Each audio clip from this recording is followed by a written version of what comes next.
Welcome friends, this is Shovan. বন্ধুরা, আজকের ভিডিওতে আমরা আলোচনা করব অন কিলিং এ ট্রি থেকে ভেরি ইম্পর্ট্যান্ট এমসিকিউ। তো চলো দেখে নিই। ভিডিওটি শুরু করার আগে সকলকে অনুরোধ করব তোমরা ভালো করে টেক্সট পড়বে, তাহলে এই সমস্ত প্রশ্নগুলো খুবই সোজা লাগবে। তো চলো আজকের প্রথম প্রশ্ন আলোচনা করি। On killing a tree is written in dash. Option আছে open verse, blank verse, free verse, closed verse. তোমরা জানো এটা ইন্ট্রোডাকশনের সেকেন্ড প্যারাতে লেখা আছে ফ্রি ভার্স। উত্তরটা কী হবে বন্ধুরা? Free verse. Next one, it takes dash time to kill a tree. একটি গাছকে হত্যা করতে ড্যাশ টাইম লাগে, তাহলে উত্তরটা হবে এক্ষেত্রে বন্ধুরা মাচ টাইম। আমি সরাসরি আলোচনা করছি। 3 নম্বর, the tree has grown slowly consuming the dash. গাছটি ধীরে ধীরে বেড়ে উঠেছে কনজিউমিং দ্য ড্যাশ, কাকে আত্মসাৎ করে? উত্তরটা হবে the earth, consuming the earth. বন্ধুরা, এই প্রশ্নটা অন্যভাবেও আসতে পারে। কিভাবে? The tree has grown slowly dash the earth. কোন ওয়ার্ডটা হবে? উত্তরটা হবে কনজিউমিং। 4 নম্বর, ক্রাস্ট মিন্স। এটা অত্যন্ত গুরুত্বপূর্ণ একটি ওয়ার্ড, তোমাদের অবশ্যই জেনে রাখতে হবে। Crust means the upper surface of the earth বা top layer of the earth, অর্থাৎ মাটির উপরিভাগকে বলা হচ্ছে ক্রাস্ট। তারপরে দ্য হাইড অথবা bark of the tree is dash. গাছের ছালটাকে বা বাকলটাকে কি বলে বর্ণনা করা হয়েছে? দ্য হাইড ইজ লিপ্রাস, অর্থাৎ কুষ্ঠ রোগ ক্লিষ্ট। লেখা আছে লিপ্রাস হাইড, তাহলে এখানে উত্তরটা ঘুরিয়ে হলে দ্য হাইড ইজ লিপ্রাস। 6 নম্বরেরটি দেখে নেব, অত্যন্ত গুরুত্বপূর্ণ একটা লাইন। But this alone won't do it. শুধুমাত্র এটা করলেই এটা করা যাবে না। এখানে এটা বলতে কি বোঝানো হয়েছে বন্ধুরা? এটা বলতে হবে চপিং অ্যান্ড হ্যাকিং অথবা হ্যাকিং অ্যান্ড চপিং, অর্থাৎ ফালি ফালি করে কাটা বা টুকরো টুকরো করে কাটা বোঝানো হয়েছে। আর এটাকে করা যাবে না, অর্থাৎ এটাকে হত্যা করা যাবে না, এটা বলতে চাইছি। এখানে it refers to the killing of tree. The killing of tree, গাছকে হত্যা করার কথা বলা হয়েছে। 7 নম্বর, the tree absorbs years of dash. গাছ শোষণ করে বছরের পর বছর ধরে কি? উত্তরটা হবে sunlight, air and water. Sunlight, air and water. Next, the dash bark will heal. Dash bark সেরে উঠবে। কি বার্ক সেরে উঠবে? বার্কের বর্ণনাটা কি আছে? উত্তরটা হবে the bleeding bark will heal. Bleeding bark will heal. এই প্রশ্নটা উল্টেও থাকতে পারে, the bleeding bark will dash, অন্যান্য ওয়ার্ড দেওয়া থাকতে পারে, তাহলে উত্তরটা হবে heal. 9, from close to the ground will rise, অর্থাৎ মাটির গোড়া থেকে বেড়ে উঠবে, উত্থিত হবে কে? The curled green টুইগস। উত্তরটা কি হবে? Curled green twigs. এই প্রশ্নটাকে উল্টে থাকতে পারে, বলতে পারে the curled green twigs will rise from dash. উত্তরটা তখন কি হবে? Close to the ground.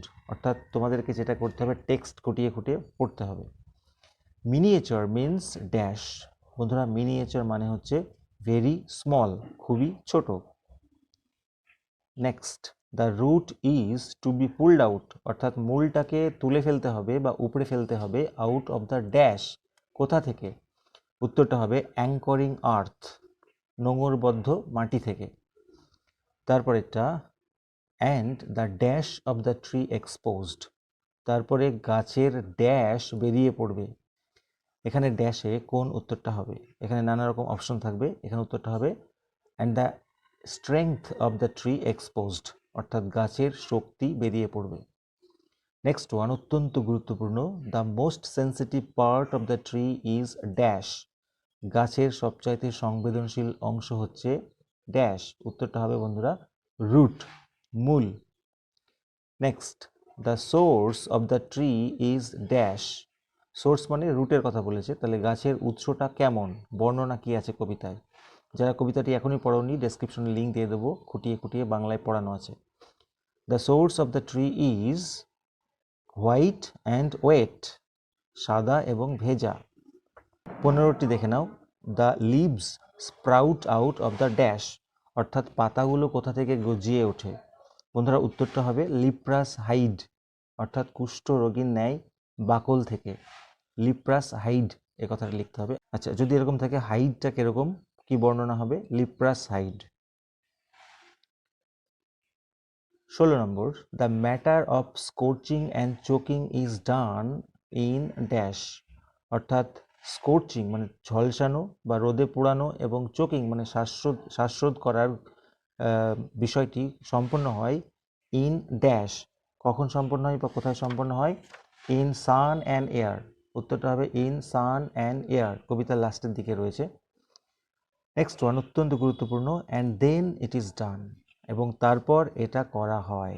এখানে ইট কি বোঝানো হয়েছে? ইট বলতে বোঝানো হয়েছে দ্য কিলিং অফ ট্রি, অর্থাৎ গাছকে হত্যা করার বিষয়টি বলা হয়েছে, বা বলতে পারি the complete killing of the tree. 18 number, if unchecked, যদি বাধা না দেওয়া হয়, the miniature boughs will expand, ছোট ছোট ডালপালাগুলি আবারও বিস্তার লাভ করবে, এগেইন টু ড্যাশ, আবারও কিসে বিস্তার লাভ করবে? বন্ধুরা উত্তরটা হবে টু ফর্মার সাইজ, অর্থাৎ আগের আকৃতিতে। On killing a tree is an dash poem, on killing a tree একটা কি ধরনের কবিতা? বন্ধুরা এটা হবে উত্তরটা আইরনিক্যাল পোয়েম, একটা বিদ্রুপাত্মক কবিতা। Next, a simple dash of the knife can not kill a tree, একদম প্রথম লাইনে এটা আছে, ছুরির সাধারণ ড্যাশ একটা গাছকে হত্যা করতে পারবে না। বন্ধুরা এটার উত্তর হবে এ সিম্পল জ্যাব, জ্যাব গাছকে হত্যা করতে পারবে না। দ্য বার্ক ইজ লিপ্রাস বিকজ, গাছের বাকল বা ছালটি লিপ্রাস কুষ্ঠ রোগক্লিষ্ট, কারণ উত্তরটা লিখে দিয়েছি it is rough and has marks, এটা রাফ মানে খসখসে এবং ইহার উপরে মার্কস রয়েছে, বিভিন্ন রকমের চিহ্ন বা মার্কস রয়েছে। The bark bleeds because of dash, গাছের ছালগুলোর রক্ত ঝরে বা রক্তাক্ত হয় কারণ because of hacking and chopping, উত্তরটা হবে hacking and chopping. 23 number, a tree feeds upon its dash, উত্তরটা হবে বন্ধুরা ক্রাস্ট, ভূমির উপরি অংশকে শোষণ করে গাছ খাদ্য আহরণ করে। দেখে নেব 24 নম্বরটি, on killing a tree is written by dash, তোমাদের অবশ্যই কবির নাম মনে রাখতে হবে, গিভ প্যাটেল বা জিভ প্যাটেল যাই বলো। লাস্ট অফ দ্য ডে খুবই important, the killing of the tree is completed after dash, একটি গাছকে হত্যা করার কাজটি সম্পন্ন হয় কিসের পরে? বন্ধুরা উত্তরটা হবে টুইস্টিং অ্যান্ড উইদারিং। তাই ছিল বন্ধুরা আজকে অত্যন্ত গুরুত্বপূর্ণ 25টি MCQ on killing a tree থেকে, তোমাদের অবশ্যই এগুলো পড়ে যেতে হবে এবং এর থেকে তোমরা কমন পাবে। ভিডিওটি ভালো লাগলে অবশ্যই লাইক দিও, আর চ্যানেলে নতুন হলে সাবস্ক্রাইব করতে ভুলো না। দেখা হবে নেক্সট ভিডিওতে। Thank you so much.